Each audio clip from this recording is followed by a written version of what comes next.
Welcome to That's Greek to Me. Our word for today is dikaiosune.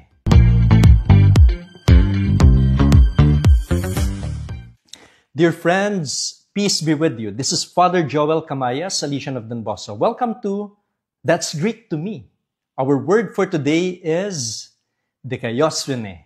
It means righteousness or justice, and is often used in the New Testament to describe God's justice and the moral integrity expected of believers.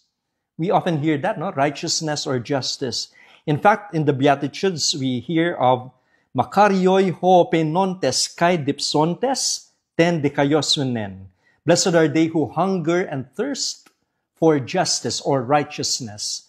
And dikaiosune signifies both divine righteousness, and that's God's perfect standard, and human righteousness. When we say someone is righteous, someone is just, hindi ba yun yung paglalarawan kay San Jose? He was a just man. He was a righteous man. And that involves living justly according to God's will. And so practicing dikaiosune means striving for justice and integrity in our daily lives. How? Being fair, honest, upholding moral values. Hindi ka nag-aargabyado ng ibang tao.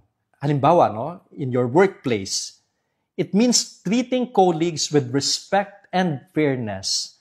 Wala kang kinikilingan.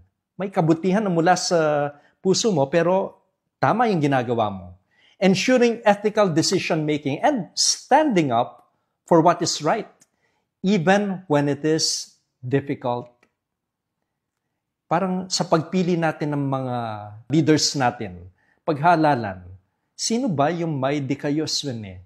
Sino ba yung nagtataguyod ng katarungan, ng hustisya? And so we ask ourselves also, are we just in dealing with other people? Do we work for justice and righteousness?